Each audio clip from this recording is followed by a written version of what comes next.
Well, I am Michael Kirby. I was the chair of the United Nations Commission of Inquiry on the Democratic People's Republic of Korea, North Korea. And before that, I was a judge of the High Court of Australia, which is the highest constitutional and legal court of Australia. So that is where I am coming from, and I, with my colleagues, produced the report setting out the truth of the human rights violations in North Korea. It wasn't difficult for us to conduct the inquiry. Of course, it would have been better if we could have gone into North Korea and gone to the places that were the subjects of the accusations. But in South Korea, there are more than 30,000 escapees, sometimes called defectors, who have come to this country to escape the regime in North Korea. And we advertised the setting up of the inquiry by the Human Rights Council. We were very quickly overwhelmed with people who wanted to come and give their testimony. And in the end, we had to cut off the testimony because there was just so much. And we had already covered the 9 points in our mandate. So it was not difficult in this case for us to get plenty of evidence. And the evidence pointed generally in the one direction, that of very serious human rights abuses, and some of them rising to the level of crimes against humanity. The abuses included abuses in terms of freedom of expression, freedom of opinion, freedom of religious belief, freedom to move inside North Korea and outside North Korea, the abduction of people, abduction of North Korean nationals, the retention of prisoners of war contrary to the agreement of the armistice, and also the abduction of foreign nationals, including a significant number of nationals of Japan. The terrible wrongs during the famine of the 1990s and the deprivation of food supply at the very time that North Korea was building up its nuclear capability was very distressing, and the large numbers of people who were confined to detention camps, generally with other members of their family other than the person who was accused. It was the practice, and still is the practice as we understand it, to incarcerate in detention camps those who are regarded as enemies to the regime, plus their parents, plus their children, in order to remove them from society.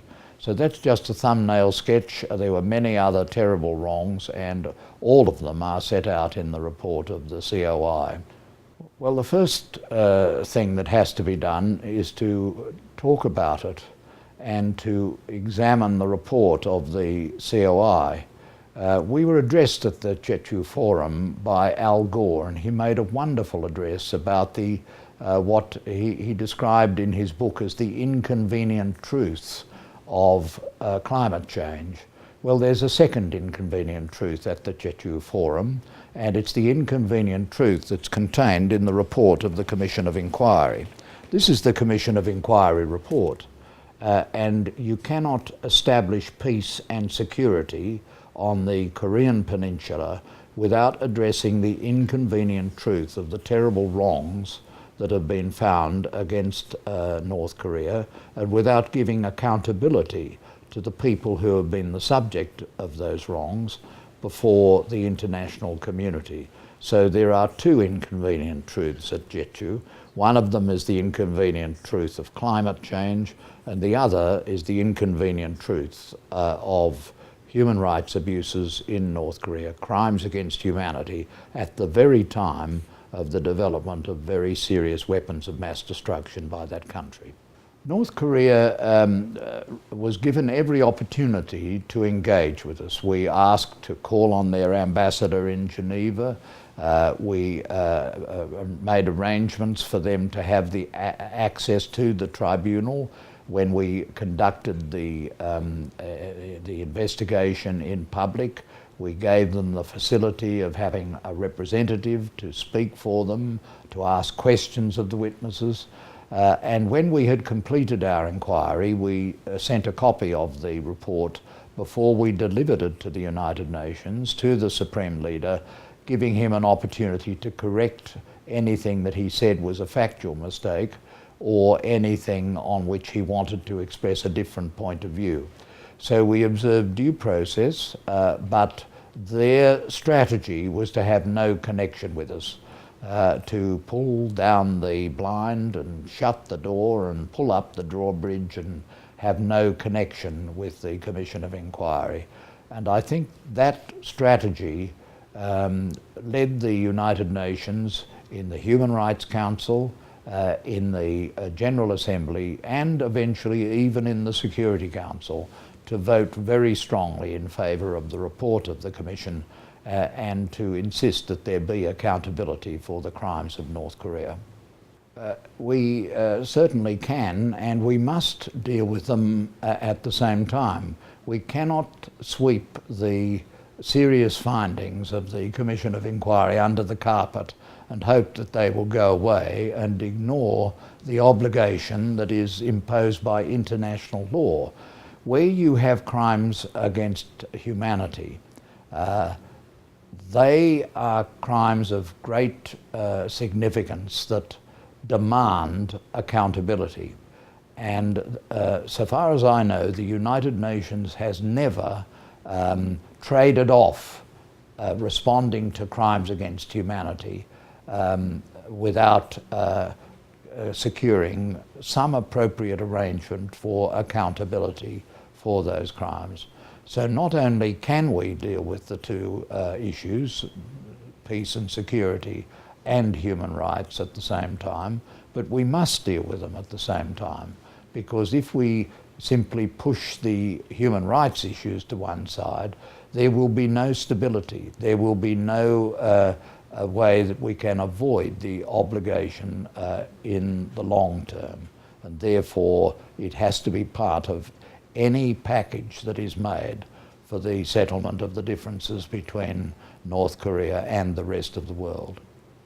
Well, I've been very impressed by the Jeju Forum, and I've been very impressed by the subtlety and the sophistication of the audience and of the speakers, and very impressed by the opening special address by former Vice President of the United States, Al Gore. But he brought the message of the inconvenient truth of climate change, and I will be bringing the message of the inconvenient truth of human rights in North Korea. And just as in the case of climate change, we ultimately faced up to the inconvenient truth. That was inconvenient in the sense that it was sometimes seen as threatening to jobs of people and threatening to political positions and even to political candidates. But we have had to face up to it because there is no way that we can ignore those serious problems for human rights and for peace and stability in the world, as Mr. Gore pointed out. But likewise, there will be no peace and stability in North Korea until we deal with the human rights violations in that country. The motto of the Jeju Forum this year is peace and prosperity. Now, peace is not only the absence of war, it is the feeling of tranquility and ability of human beings to live peacefully and calmly with one another, not under the daily threat of terror at home or weapons of mass destruction abroad. So peace cannot be secured, nor prosperity, unless we address the issues of human rights in North Korea. And that's the message that I'm bringing to the Jeju Forum, and I hope that people will listen to me just as they listened to Al Gore. I don't think I'll get a Nobel Prize for it, but I still think it is just as important as the issues of climate change. Well, the main issues that I'm going to deal with are the issues of lack of freedom of expression and freedom of access to information. In North Korea, amazingly, ordinary citizens do not have access to the internet. They have access to an intranet, but they don't have access to all the information and the opinions and views that exist in the world, including about them and about the Supreme Leader. And that's why in the admirable decision of President Moon Jae-in to reach out to and engage with North Korean people, which the Commission of Inquiry of the United Nations also supported in its report. It will be important to do that in addressing also the issues of human rights. And today at Jeju, in his recorded message, President Moon was the only one of the speakers who actually spoke of human rights. He spoke of his own history as a human rights lawyer, and he indicated his commitment to work for the human rights of the people of North Korea. And I was very reassured by that statement. And as a human rights lawyer myself in my earlier days, before I was appointed a judge, I know that when you work in human rights, you hear human stories and you hear human injustices, and they are very touching to you and very affecting to you, and you commit yourself in your mind and in your heart to ensuring that we will develop a world and develop nations that are respectful of human rights and that give due protection for them. I think the Korean government under President Park and earlier presidents, and also under President Moon, will be very dedicated to trying to address the issues of human rights in North Korea. I don't pretend that it's an easy task, but every Korean leader that I have spoken to has told me how deeply they feel about the division of their country. It must never be forgotten by foreigners that this was a division that was never decided by Korean people. They did not decide to divide the peninsula. It was imposed upon them by foreign leaders as the Second World War was coming to a conclusion. And it's still an imposed and unnatural division. And it's a division which is deeply against the interests of the people of Korea. A point was made today that if only the railway line could be opened up from Busan through North Korea and into China, that would lead to enormous economic advantages, not only to South Korea, but also to North Korea. And I hope that I will survive long enough to see a leader of North Korea rejoicing happily and embracing his top officials, not at the development of weapons that can cause millions of people to die, but at the development of a railway line and of new industries and economic advantages and prosperity that will be to the advantage of the people of North Korea and the people of South Korea, and to the advantage of the whole world and the planet, instead of threatening the world and the planet with terribly dangerous weapons. Well, since I arrived in the Republic of Korea, South Korea, on the 29th of May, that is a question that I've been repeatedly asked.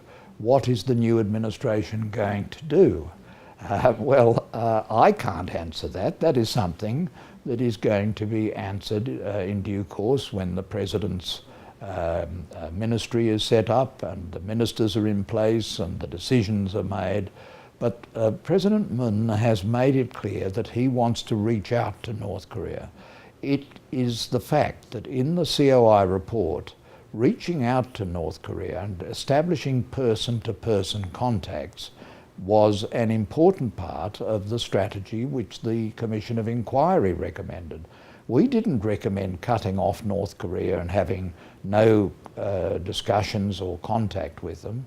We recommended a stepping up of the person-to-person contacts, the professional contacts, the contacts between museums, the contacts between dentists, contacts of a professional kind.